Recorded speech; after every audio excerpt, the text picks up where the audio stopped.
Adelante.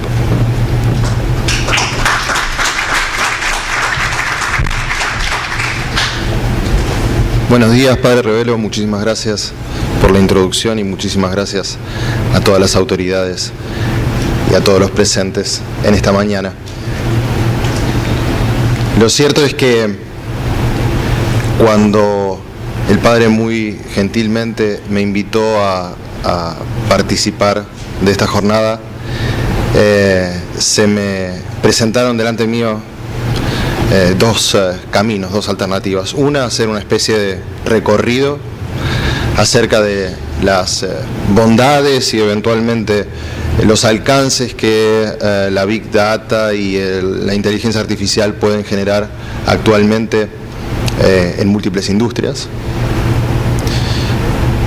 Y el otro era compartir un pseudo viaje, breve, pero viaje al fin, basado en poder juntos pensar en cuáles podrían ser los alcances potenciales de la tecnología, incluyendo la salud, la medicina y la integridad completa de un profesional en este ámbito.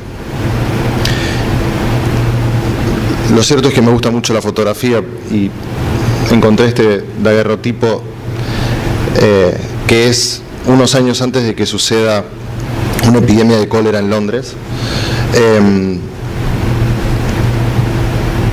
John Snow, padre de la epidemiología, creó frente a un caso, un brote de cólera bastante severo, un mapa donde estaban situados cada uno de todos los casos que fueron surgiendo, y logró identificar como otra capa de información todos y cada uno de las bombas de agua que había en la ciudad, hasta identificar cuál era la que coincidía con el epicentro del brote que había sucedido.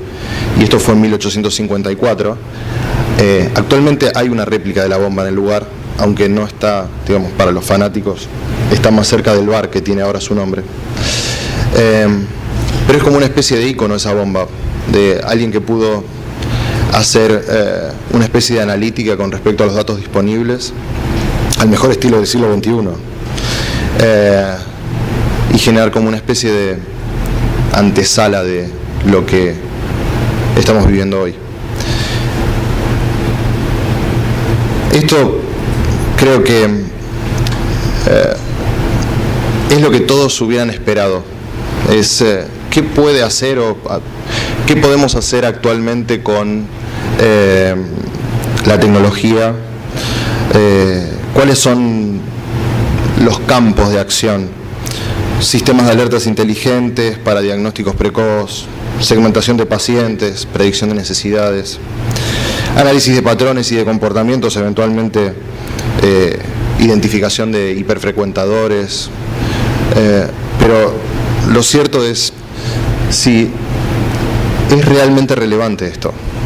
Es decir, desde el punto de vista de base, esta es la conversación real que deberíamos de tener acerca de tecnología y el alcance que hay hoy en el siglo XXI, y cuál puede ser el potencial impacto con respecto a esto. El informe del Comité Internacional de Bioética de la UNESCO, que fue presentado el año pasado, tiene algunos ejes que recién y de forma introductoria el padre mencionaba: volumen, variedad, velocidad, validez y valor, que refieren a características en tanto a la información, en tanto a los datos. ¿Cuál es la cantidad de información que existe hoy en la actualidad para un determinado tipo de caso o industria? ¿Cuáles son las fuentes de esa información? ¿Cuál es la capacidad desde el punto de vista tecnológico en tanto al uso y la velocidad de poder alcanzar, digamos, acceso a esa información? Lo que se denomina data quality o calidad de datos en tanto a validez. Y por último, cuál es genuinamente el valor o el aporte en tanto a la información. Y a partir de acá hay bastante texto tal vez en algunos slides, no para que no los quería compartir básicamente para que los leamos ahora, sino porque este documento después es posible que lo puedan tomar, así que tal vez tiene más detalles como para incursionar. A partir de acá, básicamente empieza lo que considero puede ser un viaje que compartimos juntos esta mañana en esta muy linda biblioteca. Es primero identificar tres tipos de análisis potencial en tanto a datos. Uno es el descriptivo, que examina los datos y eventos para poder hacer un enfoque genuino y poder proyectarlo, obviamente desde información que ya teníamos, datos históricos, y hechos que ya sucedieron. Diagnóstico analítico es un paso más, es encontrar o identificar el motivo por el cual eso sucedió desde el punto de vista histórico. Si recordamos a Jon Snow cruzando la información de los casos de cólera con las bombas de agua, hay una especie de vanguardismo de parte de él en este sentido. Y por último, la capacidad de poder predecir el futuro. Y me resultó sensacional que como ejemplo la película Minority Report, que creo que era la que el padre mencionaba, justamente por la capacidad de poder predecir un futuro sin obviamente esté escrito en base a una cuestión probabilística. Creo que ese es uno de los principales motivos por los cuales incursioné en este tipo de campo.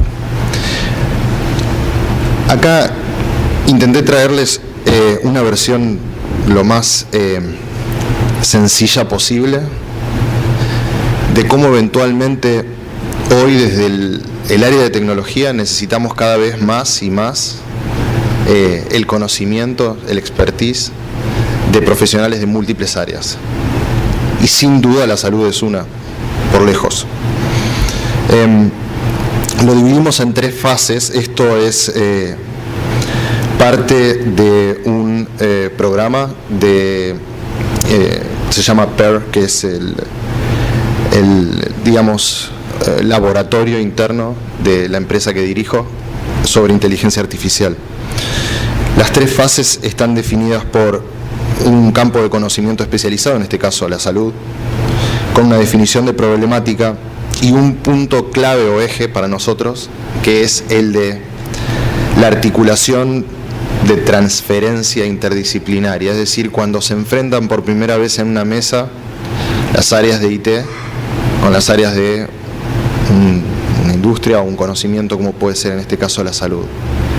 En ese momento es como que yo agradezco mucho el hecho de poder participar por lo menos 2 o 3 veces por año en reuniones de ese tipo que se dan por primera vez, porque es la versión más creo que pura del concepto de interdisciplina, donde cada uno queda expuesto a un área de competencia que no conoce para poder entender o interpretar cuáles son esas necesidades y trabajar de forma conjunta. El punto siguiente a eso es un trabajo conjunto en tanto a cuáles son las fuentes de datos, que era parte de lo que veíamos como información de origen en el documento de la UNESCO previamente, y una definición de un proceso tecnológico. Y acá es el punto donde la tecnología arremete prácticamente sin dejar respirar.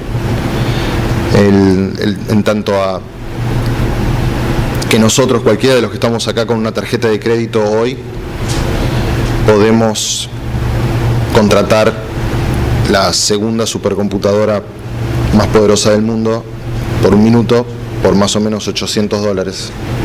Por un minuto, pero por $800. Y eso lo que hace es que eventualmente cualquiera de los que estamos acá, con más o menos un objetivo, podríamos procesar tal vez algo que el gobierno de Argentina tardaría en procesar con infraestructura como la de ANSES o la de AFIP en una semana, tal vez un poco menos. Eso significa que ya no hay límite en tanto a qué es lo que puedo procesar o qué es lo que puedo almacenar.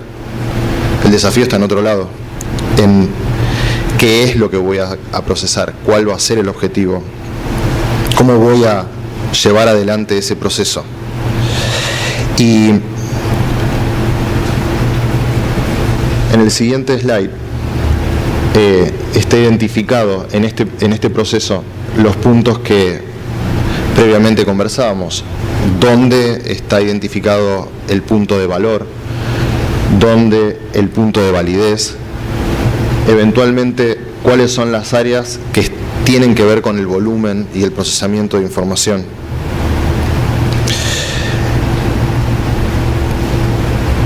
Para nosotros esto es, de forma genuina, la base de innovación. En la información que suscribe UNESCO,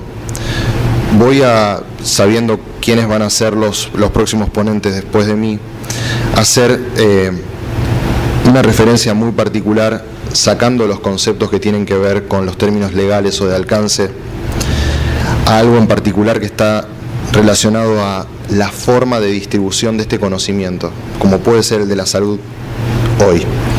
La Organización Mundial de la Salud, plantea UNESCO, debería promover el establecimiento de acuerdos con proveedores de aplicaciones, App Stores, relativas a la salud, garantizando la autonomía, la transparencia y la calidad de información.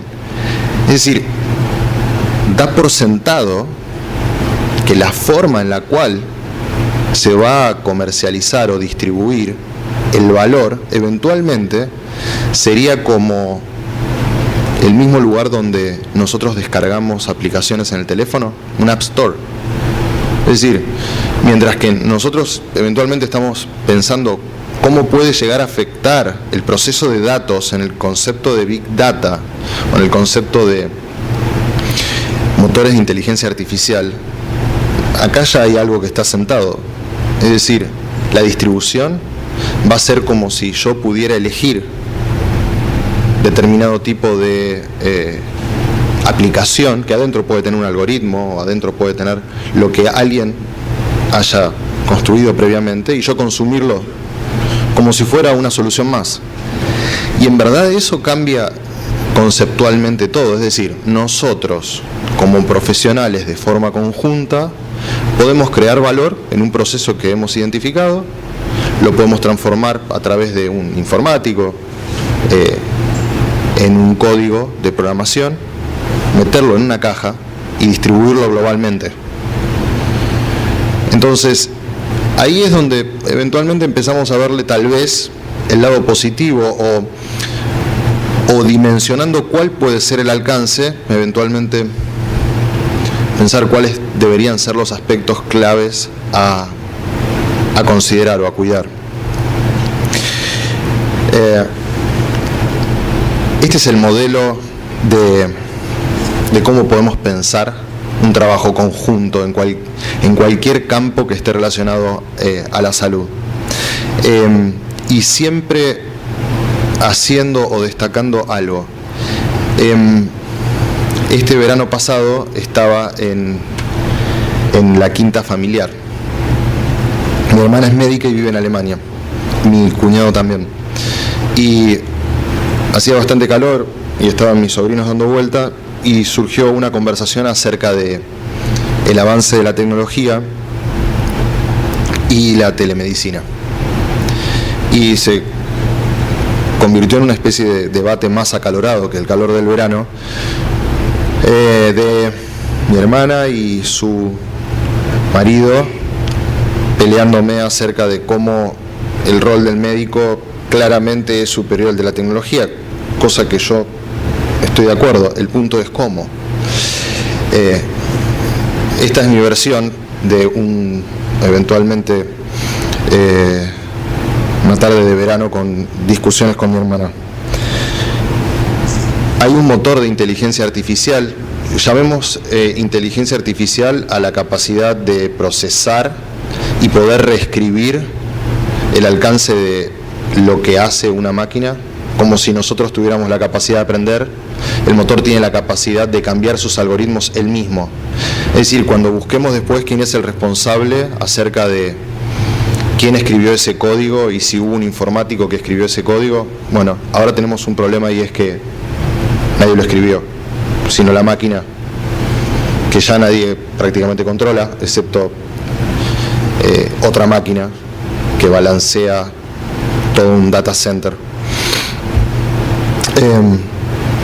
En el medio está la base de datos, que se alimenta de múltiples áreas, pero sobre todo a la derecha habla de un procesador de lenguaje natural. Esto para nosotros, yo creo que esa es una de las interfaces principales que puede tener el ámbito de la salud. Ese y el que está abajo, en verde, que dice actividades clínicas, screening, que básicamente lo que tiene atrás es un motor para poder interpretar imágenes. Es decir, todo lo que ven en cajas son soluciones que ya están construidas, que no nos tenemos que poner juntos a ver cómo vamos a hacer que funcionen, y que hoy pueden entrar a un website y en 5 o 10 minutos poder contratar cualquiera de todos esos servicios que están ahí. Ustedes solamente le deberían de decir para qué. ¿Qué quiere decir? Que en esta arquitectura funcional tenés una máquina que entiende los datos que estás poniendo, que estás cargando, los está compilando en una base de datos con un determinado orden, con una determinada arquitectura, está tomando la información de las notas clínicas de un profesional como una generación que viene de actividades clínicas, y una vez que consolida toda esa información hay un procesador que empieza a analizar de forma simultánea una y otra vez hasta poder encontrar nuevos patrones que generan un nuevo algoritmo, que es lo que eventualmente nosotros llamamos inteligencia. Si yo tuviera que definir dónde está el rol del médico como profesional en este cuadro, es prácticamente en todo. Porque por más base de datos que yo posea, o por más sistema para procesar lenguaje natural que tenga, o capacidad de hacer análisis, no puedo generar una directriz, y es parte del lineamiento final que el padre decía en la introducción acerca de que un humano en última instancia está detrás, y que básicamente es el que genera de forma efectiva el camino al cual queremos conducirnos, sea cual sea ese camino. Para poner un ejemplo simple de entre crear grandes motores de inteligencia artificial relacionados a la salud y el hoy, tenemos por ejemplo que en un proceso donde adquiero imágenes, puede ser a través de determinado tipo de análisis o como resultado de determinado proceso en salud, cargo esa información en un procesador de imágenes que ya existe, que no tenemos que programar, y esa información resultante puede alimentar un procesador de inteligencia artificial que me puede dar determinado tipo de tendencia. Un ejemplo simple de esto, y eran los ejemplos que intenté que sean el eje para poder ver detrás de los típicos ejemplos en las noticias que leemos acerca de y cómo podemos prevenir la diabetes con inteligencia artificial o accidentes cerebrovasculares. Actualmente un motor de inteligencia artificial que corre y está diseñado para poder, por ejemplo, prevenir diabetes con imágenes, interpretación de imágenes del globo ocular, tiene 0.95 en un indicador de precisión contra un 0.91 en precisión de un profesional. Eso en prácticamente un caso estándar, excepto cuando los casos dejan de ser estándar, donde la máquina está por debajo del 0.10. Y es el momento en el cual eventualmente las máquinas lo que hacen simplemente es facilitar o servir como un sistema de validación de exactitud a la par de los profesionales, no en su sustitución. La forma en la cual puede comprender una máquina diariamente es superior eventualmente si trabaja de forma colaborativa. Otro de los puntos que son clave es que todo lo que está relacionado a data actualmente hace como que parezca que necesitamos consolidar bases de datos gigantescas para tener resultados precisos. Y eso no es necesariamente así. De hecho, es tan contraproducente tener grandísimas, inconmensurables bases de datos, como eventualmente, no sé, cualquier cosa que en exceso haga mal, para no ir en profundidad sobre eso. Pero de lo que sí considero que puede ser un resultado es que la visualización de la información, en tanto a la explotación de esos datos y los resultados, es una de las claves. Es decir, hoy como profesionales todos somos responsables de tener una visión lo más próxima acerca de cómo podemos nosotros participar en un proceso de valor, de creación de valor. Pero la industria del software ha tenido una misión anterior, que es disponibilizar las herramientas de forma fácil, de forma simple, para cualquier profesional. Hasta no hace mucho el eje era estudiar inglés para poder avanzar en el mundo que íbamos a tener que vivir. Después era el chino, y hace hasta 5 o 6 años empezaron a pensar si no era la programación, el lenguaje que todos teníamos que aprender. La tecnología lo que está demostrando es que ya ni siquiera es necesario eso. Lo que se denomina programación por clics es uno con el mouse va configurando máquinas de alta complejidad, o le dice a una máquina qué es lo que quiere. Parece que es tecnología de ciencia ficción, o eventualmente que todavía está lejos, pero está más cerca que nunca. Hay un motor que seguramente muchos de los que están acá poseen tal vez algún teléfono Android, y se llama Google Assistant. No es para promover servicios de Google ni mucho menos, pero cada uno de esos teléfonos tiene un componente que hoy es disponible de forma gratuita, que lo que hace es tener la capacidad de interactuar por voz con otras aplicaciones, entre las cuales tranquilamente podría ser cualquiera de medicina. De hecho, estudios y pruebas que hemos hecho en laboratorio, lo que trata es justamente de hacer uso de esas tecnologías, de que nadie tenga que apretar ni siquiera un botón y pueda decirle al teléfono qué es lo que necesita para poder avanzar sobre un proceso eventualmente que está relacionado al bienestar de esa misma persona. Nosotros lo llamamos perfil único de salud como concepto. Continuamente se está hablando de cómo se puede tener un registro médico histórico o un historial con el registro médico como eje digitalizado. Para nosotros es una versión restringida del concepto a donde vamos. Es bastante más próximo a un concepto mucho más abierto. Hoy con un reloj tenemos la posibilidad de saber cuál es el pulso de un individuo, pero eventualmente también cuál es su tendencia alimenticia, aunque no la cargue la persona en el reloj.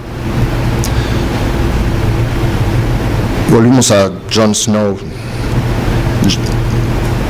Una nota del 27 de marzo de este año habla sobre la identificación y avisos tempranos del cólera en Bangladesh con satélites y teléfonos celulares. El concepto interdisciplinario del que hablaba al principio, el concepto de cómo podemos trabajar juntos, el tipo de apertura que vamos a tener en los próximos años y que eventualmente tendríamos que dejar como legado en los próximos años a aquellos que nos sucedan, tendrían que tener algo similar a lo que les quería compartir. Esto es solo de fanatismo. Hay un señor que se llama Rudolf Kalman. Él creó un algoritmo. Esta es la versión más difícil de explicar temprano, con poco café, pero esta es la versión más fácil de explicar. El algoritmo de Kalman lo que hace básicamente es poder intuir cuál es un dato allá donde no lo puedo medir. Es decir, en la cámara de combustión de un cohete no tengo la capacidad de poder medir la temperatura exactamente en el centro, en el epicentro de la cámara, pero teniendo diferentes medidas puedo intuir cuál es el valor y poder terminar de diseñarlo al cohete. De hecho, el GPS que por lo general usan utiliza esta tecnología como eje. Cuando la pérdida de señal es continua entre las ciudades, lo que hace es predecir cuál es el camino que uno está recorriendo y usar ese algoritmo. Soy bastante fanático de lo que se denomina Kalman Filter, porque te permite hacer cosas que son tal vez más cercanas a la ciencia ficción, como por ejemplo, una versión extrema sería: ¿cuál es la orientación política de una persona en función de su comportamiento frente a noticias en Internet? No necesariamente políticas, pueden ser cachorros y cohetes, cualquier cosa. Es una versión extrema, pero básicamente el Kalman Filter es la versión actual de lo que Jon Snow arrancó en 1854. Lo que están haciendo son proyecciones en tiempo real de los brotes de cólera mediante la asimilación de datos y la predicción de precipitaciones.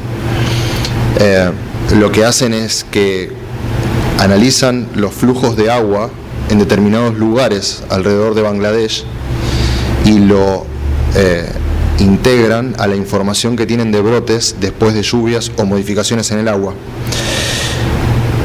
Lo interesante es que el algoritmo está disponible, incluyendo la utilización del Kalman Filter. Después, si tienen oportunidad, cuando accedan al documento, en cada uno de los slides está el link abajo, y en este en particular no solo está el algoritmo, sino la explicación de cómo se usa el filtro Kalman para intuir un dato que no existe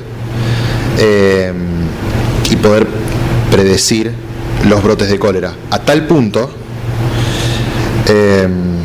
que en este website especifica que lograron rastrearlo a nivel hogar. Es decir, que ya no se trata de una zona o un ámbito de incidencia, sino que pueden precisar dónde va a ocurrir, al mejor estilo de Minority Report, que de hecho es una película de mis favoritas. Y como el algoritmo es disponible, está disponibilizado, y estábamos hablando de construir valor y poder distribuirlo, como decía la Organización Mundial de la Salud, la misma tecnología la están usando en Nigeria, nada más que le montaron un motor de comunicaciones masivas, bien interesante, para poder hacer uso. Obviamente tuvieron que ajustar los datos a la problemática en Nigeria en particular.